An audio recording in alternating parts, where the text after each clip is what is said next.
암은 병이 아니다.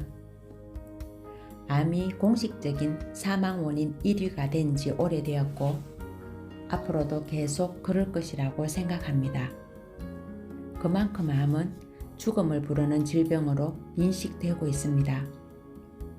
그래서 현대의학은 암을 정복하는 것을 수명 연장으로 여겨 엄청난 노력을 기울이고 있습니다.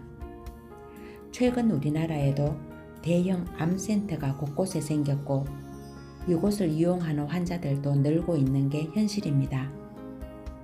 그러나 이 무시무시한 암 또한 생기는 원인이 무엇인지 정확히 알지 못하는 것이 현대의학의 한계입니다.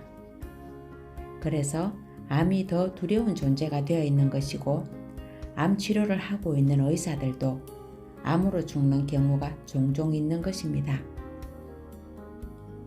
그러면 암은 우리 몸에서 왜 생기는 것일까요? 앞에서 저는 우리 몸은 살기 위해 변한다고 말씀드렸습니다. 이런 관점에서 암을 생각해 본다면 우리 몸에서 생기는 암세포가 어떤 일을 하는지를 물어보아야 할 것입니다. 우리 몸은 세포로 구성되어 있고 세포 분열을 통해 손상되고 낡은 세포를 대체하면서 생명을 유지해 갑니다. 세포 분열에는 에너지가 필요합니다. 이 에너지는 혈액 속에 들어있는 영양소와 산소입니다. 그러다 보니 혈액 속에 충분한 에너지가 들어있어야 되고 이런 혈액이 잘 전달되어야 세포 분열이 정상적으로 이루어질 수 있습니다. 그런데 몸속을 돌아다니는 혈액 속에 에너지가 충분하지 않고 혈액순환이 잘 안 될 때 몸이 살아가기 위해 혈액 없이도 세포 분열하는 독종 세포를 만드는데 그것이 암세포입니다. 우리 몸은 자구책으로 혈액 속의 에너지가 제대로 공급되지 못해 조직이 썩기 전에 혈액 없이도 세포 분열을 할 수 있는 세포를 만들어내는 것입니다. 즉, 암세포는 몸이 살아남으려고 안간힘을 쏟는 결과로 보아야 하는 것입니다. 그래서 암은 누구에게나 생기지만 또한 에너지 공급이 원활해지면 사라지기도 하는 것입니다. 가끔 TV를 보면 대형 병원에서 포기한 말기암 환자들이 건강해진 모습으로 인터뷰하는 것을 볼 수 있습니다. 즉, 암은 한번 생기면 없어지지 않는 게 아니라 건강해지면 사라지는 것임을 증명하는 것입니다. 암이 있다고 해서 바로 죽는 것도 아니고 건강해지려 노력하면 암도 없어질 수 있다는 이야기입니다. 저희 병원에 암 때문에 오는 분들을 살펴보면 대부분 살아가는 데 필요한 에너지를 만들어내는데 실패했음을 알 수 있습니다. 세포가 정상적으로 분열하려면 충분한 에너지가 필요한데 혈액 검사를 해보면 대부분 그렇지 못합니다. 즉, 밥을 먹기는 했지만 제대로 소화시키지 못해 혈액 속에 충분한 힘이 없고 균형이 깨진 것을 볼 수 있습니다. 이런 결과가 나오는 것은 평소의 식습관을 포함한 생활 습관에 있습니다. 그렇다면 암의 원인은 분명해집니다. 암 또한 생활 습관에 의해 생기는 것일 뿐입니다. 암이 없어진 사람들은 하나같이 여러모로 과거와 다른 삶을 살기 시작한 분들입니다. 심지어 암센터에서 근무하던 한 의사는 암이 생긴 것을 발견했을 때 현대의학의 대표적 치료 방법인 수술과 항암제와 방사선 치료를 택하지 않고 식습관과 생활습관을 바꾸었더니 암이 사라졌다고 인터뷰하기도 합니다. 그러면 지금도 대형 병원에서 하고 있는 수술과 항암제와 방사선 치료는 무엇일까요? 암의 원인을 제대로 인식하지 못하고 있으니 암이 발견된 사람들에게 암이 당신을 죽일 것이라고만 말합니다. 그리고 수술과 독한 약들과 방사선을 이용한 치료를 권하고 있는 것이 현실입니다. 이 같은 암의 3대 치료법은 모두 혈관을 망가뜨려 암세포에 혈액이 가지 못하게 하는 치료입니다. 현대의학은 암세포를 굶겨 죽일 수 있다고 믿기 때문입니다. 그것은 분명 잘못된 인식입니다. 암은 혈액순환이 안 되는 상황에서 몸이 살기 위해 생기는 것이므로 에너지가 넘치는 혈액이 잘 돌게 하면 없어질 수 있습니다. 오히려 혈액순환을 안 되게 하는 치료가 여러 곳의 독종세포를 더 키워내는 역할을 하고 암 때문이 아니라 암 치료의 부작용으로 생명을 잃는 일이 비일비재하게 벌어지는 것입니다. 그런 의미에서 저는 나이 들어 혈액순환 기능이 떨어져 발생한 암은 자연사의 한 부분으로 받아들여야 한다고 생각합니다. 지금의 사망 순위를 보면 자연사라는 항목은 없습니다. 사람은 누구나 자연적으로 죽음을 맞이하는데도 말입니다. 7, 80대에 암을 발견한 경우 안타깝지만 회복이 어려운 게 사실입니다. 암이 생겼다고 해서 신체 조직을 잘라내고 항암제를 투여받아 몸을 망가뜨리면 가족과 단란한 시간을 보내는 시간이 오히려 짧아지고 고통스러운 죽음을 맞게 됩니다. 정작 이런 과정을 통해 환자가 다시 회복할 가능성은 아주 희박하다는 것을 모두 알고 있으면서 말입니다. 그런데도 대형 병원에서 이런 치료를 하는 것은 환자보다 병원을 위한 것이라고 저는 생각합니다. 그런데 최근 이런 암이 젊은 사람들에게도 많이 발견되고 있습니다. 나이 들어 노화가 진행되면서 생기는 암이 40, 50대는 물론 20, 30대에도 늘어나고 있습니다. 그리고 젊은 나이에 암 치료를 받다가 세상을 등지는 일들도 많습니다. 이는 현대의학이 행하는 치료가 뭔지 잘못되었다는 방증일 것입니다.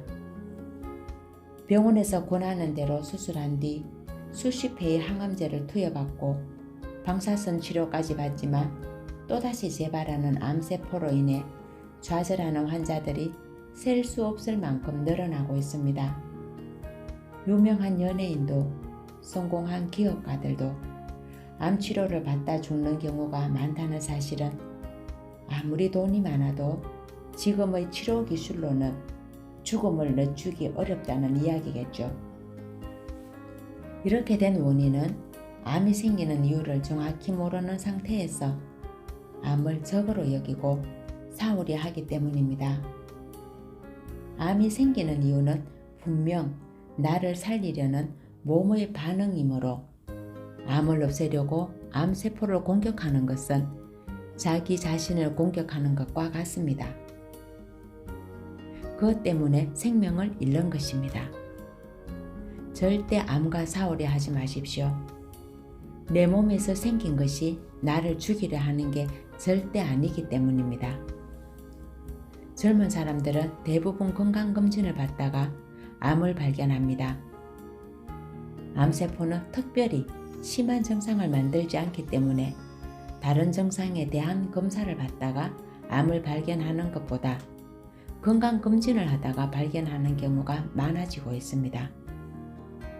다른 증상으로 인해 암을 발견하는 경우는 대부분 소화가 잘 안 되어 병원에 갔다가 내시경으로 발견하거나 기침을 많이 해서 병원에 갔다가 방사선 촬영을 하며 발견되는 정도입니다. 대다수는 조기검진을 하다가 발견되곤 합니다. 특히 갑상선암이 최근 발생률 1위로 올라서고 있는데 여기서 일조하는 것이 건강검진입니다. 그런데 이렇게 암세포가 발견되었을 때 적극적으로 암을 제거하기 위해 암이 있는 부위를 잘라내는 수술을 하고 항암제를 투여하는데 이런 조기 발견으로 조기 치료를 하게 되면 조기 사망하는 경우가 많아집니다. 세포가 활성화되는 것을 막아주는 세포독으로 개발된 항암제는 정상적이고 건강한 사람이 투여받아도 생명을 잃을 정도입니다. 그런데 체력이 고갈되어 암까지 생긴 사람들에게 투여하면 어찌 되겠습니까? 암으로 죽는 것이 아니라 암 치료제가 사람을 죽일 수 있습니다. 그래서 조기 검진으로 조기 치료하여 건강해질 수 있다는 생각을 바꾸고 평소 건강에 관심을 기울이며 노력해야 합니다. 특히 젊은 사람들이 조기 치료를 하면 암이 있는 나이 드신 분들보다 더 빨리 죽는 일이 생기기도 합니다. 왜냐하면 젊은 나이에도 불구하고 이미 체력이 고갈되었기 때문입니다. 평소 생활 습관이 좋지 않았던 사람들에게 강한 스트레스가 오면 우리 몸 한쪽에서는 혈액 공급이 되지 않아 일시적으로 암이 발생할 수 있는데, 이때 독한 치료를 생명을 더 빨리 단축시킬 수 있습니다. 생활 습관을 바로잡고 스트레스를 이길 수 있는 체력을 높이는 것이야말로 진정한 치유가 될 것입니다. 그래야 남은 인생을 건강하게 살 수 있습니다. 암과 싸워 이겨려 하지 마십시오. 건강해지면 암은 내 몸에서 자연스럽게 사라집니다. 암은 내가 체력이 떨어졌을 때 우리 몸에서 일어날 수 있는 변화의 한 부분이라고 생각을 바꾸기 바랍니다. 내 몸에서 생기는 암과 싸우려 하지 말고 내 몸을 끝까지 사랑하는 것이야말로 정말 필요한 치유입니다. 세상 모든 질병과의 유쾌한 한판성을 바라며 의과대학을 졸업한 지 17년, 여러 길을 돌아 이곳까지 와 있습니다. 저 역시 많은 의료인이 그렇듯 의사란 사람의 생명을 살려내는 일이라는 자부심과 사명감이 있었습니다. 하지만 지금은 그처럼 순수하고 아름답게 포장된 세계가 아니라는 것을 알게 되었고 그 답을 찾기 위해 애쓰고 있습니다. 의과대학 시절에 의료봉사 활동을 간 적이 있습니다. 의료 혜택이 부족한 오지에 도움이 필요하겠다는 생각으로 학생회장을 맡으면서 적극 추진한 일이었습니다. 한데 그 끝없는 항상 아쉬움이 남곤 했습니다. 의료봉사로 처방하는 약들은 한계가 있었습니다. 평생 약을 먹어야 하는 질병으로 알고 있는데 보름이나 한 달 정도의 약만 처방할 수 있었습니다. 당장은 한 곱이 넘기겠지만 약이 떨어지면 어떻게 할까 하는 생각이 들었던 것입니다. 지금도 많은 의료진이 의료봉사 활동을 하고 있습니다. 국내뿐 아니라 개발도상국까지 나가서 말입니다. 그러나 봉사활동은 한시적일 수밖에 없습니다. 잠시 통증을 없애주거나 증상을 약화시켜주는 약들을 수일에서 수십일 동안 먹을 약만 주고 갑니다. 물론 그 약을 먹은 사람은 분명 효과를 볼 것입니다. 하지만 분명한 원인을 지적해서 고칠 수 있게 도와주거나 몸의 체력을 보강할 음식이 계속 공급되지 않으면 증상은 더 심해집니다. 그러면 어떻게 해야 될까요? 약을 사 먹기 위해 노력할 것입니다. 이런 일련의 과정을 보고 느끼면서 생각하게 된 것이 약은 근본적인 치료에 도움이 되지 못한다는 사실과 이 약을 널리 보급하면서 얻을 이익이 과연 누구에게 도움이 될까에 대한 회의였습니다. 최근에 사회적으로 논란이 되고 있는 것이 무상의료입니다. 무상의료에 대해 저는 찬성하는 입장입니다. 누구나 건강하게 살아갈 권리가 있으므로 사고를 당하거나 심각한 질병을 앓는 상태에서는 국가가 이를 보장할 수 있는 사회가 되어야 한다고 생각합니다. 그러나 어떤 의료 서비스를 제공하고 또 받을 것인지에 대해서는 좀 더 깊은 고민이 필요할 것으로 보입니다. 어쩌면 무상의료가 우리의 예상과 달리 국민의 건강을 더욱더 악화시키면서 대형 병원과 제약사들의 배만 불릴 수 있기 때문입니다. 지금도 무분별해 보이는 의료급여 환자들이나 국가유공자들에게 행하는 약 처방만 보아도 알 수 있기 때문입니다. 유난히 일반 환자들보다 약의 종류가 많은 이유가 석연치 않아 보입니다. 따라서 몸을 망가뜨릴 수 있는 약과 수술 등으로부터 최대한 사람들을 보호하고 건강에 대한 정확한 정보를 제공하면서 국민들 스스로 건강 관리를 할 수 있는 지원책에 투자해야 합니다.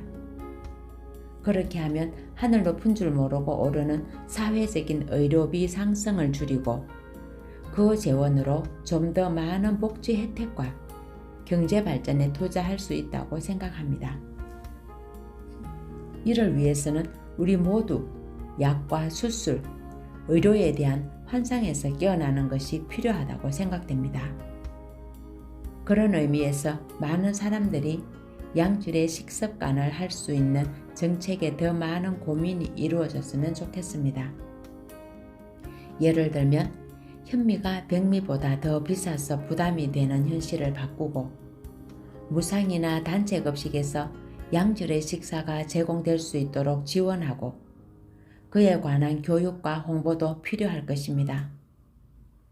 얼마 전 대구의 한 고등학교에서 급식을 현미 채식으로 제공했다는 기사를 본 적이 있습니다. 교장 선생님이 오랫동안 현미 채식을 하면서 그 효과를 확신했기 때문에 교육청의 지원도 받아 급식을 바꿀 수 있었다고 합니다. 그 결과 비만인 아이들은 정상 체중을 유지하게 되었고 아토피를 앓는 학생의 피부가 좋아지는 등 학생들의 건강에 꽤 좋은 효과를 보여주었다고 합니다. 게다가 더 놀라운 사실은 학생들의 성적이 향상되었다는 것입니다. 이런 기사를 보면서 저는 개인적으로 올바른 식사를 하는 것이 최근 사회 문제가 되고 있는 학교 폭력과 학생들의 일탈도 막을 수 있지 않나 하는 생각을 해보았습니다. 그럼에도 학교가 더 이상 현미 채식을 제공할 수 없었다는 이야기도 실려 있었습니다. 학교 급식에 들어가는 예산이 감당할 수 없었기 때문이라고 합니다. 백미보다 현미가 비싼 현실은 알겠는데 채식이 육류보다 비싸다는 것은 선뜻 이해하기 어려웠습니다. 어떤 육류를 사용하기에 채소보다 더 쌀까요? 우리가 먹는 밥을 살아있는 씨앗인 현미로 바꾸고 과도한 동물성 식사와 넘치는 당분을 줄인 식사를 하게 된다면 보다 많은 사람들이 건강해질 것입니다. 건강은 사람들의 미래입니다. 그 사회를 살아가는 사람들이 건강하지 않으면 세상은 희망이 없습니다. 또 하나, 질 좋은 소금을 만드는 염전도 국가가 나서서 관리해야 할 것입니다. 동서고금을 막론하고 생명 유지에 꼭 필요한 소금은 국가가 나서서 전매 제도를 시행해 왔습니다. 어느 개인의 손에 들어가게 되면 안 되는 공공재의 성격을 띠기 때문일 것입니다. 그런데 요즘은 대기업이 신한군의 염전을 빠른 속도로 사들이고 있다고 합니다. 대기업에서 가격을 차별화하여 상품화하고 있는 상황이 가속화되면 그나마 쌀이나 소금과 같은 사람의 생명에 가장 기본이 되는 것들이 계층에 따라 다른 질을 선택해야 하고 좋은 소금의 값은 천정부지로 올라갈 게 불을 보듯 뻔합니다. 이제는 의료에 대한 생각도 바뀌었으면 좋겠습니다. 의료인이라 불리는 저 또한 병이 생기는 이유가 뭘까 하고 막연한 질문을 하면서 살다가 해독에 대해 알게 되고 식생활의 중요성을 깨닫게 되었습니다. 이후 진료실에 찾아오는 환자분들에게도 권하고 환자분들이 변하는 것을 보며 이제는 얽혀있던 실타래가 조금씩 풀려가는 것을 느낄 수 있습니다. 질병의 가장 큰 원인은 생활 습관에 있다는 것을 말입니다.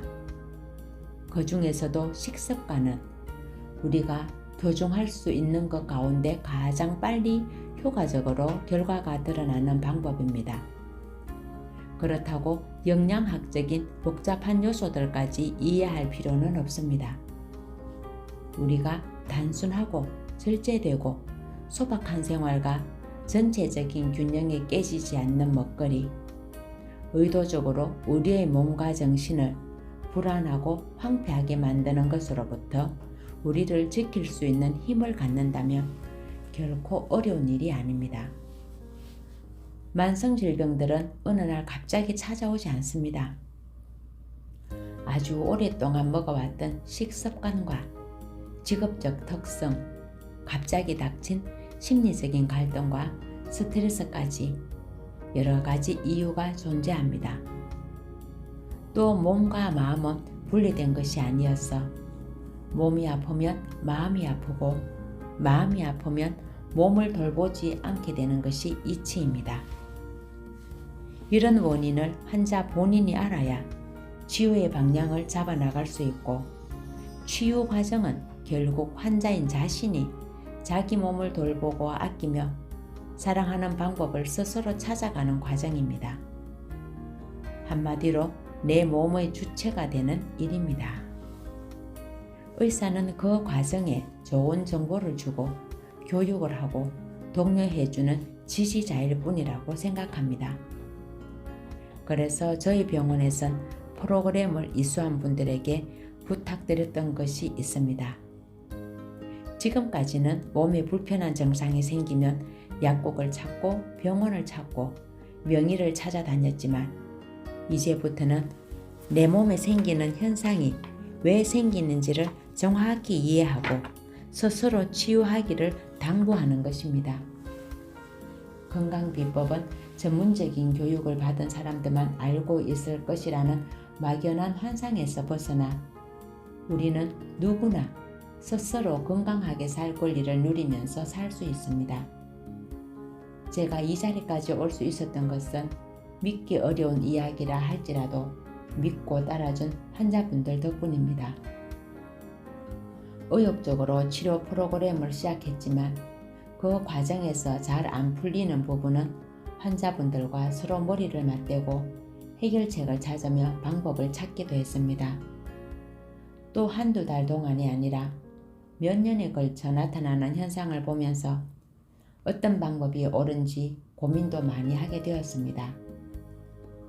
질병을 이겨내는 과정이 순탄하지만은 않습니다. 몸이 좋아지는 과정에서 분명 참기 힘든 어려움이 있지만 이런 과정이 내 몸을 낫게 하고 건강해지게 하는 것이라면 웃으면서 견뎌내야 할 것입니다. 그 결과는 정말 유쾌한 것이니까요. 감사합니다.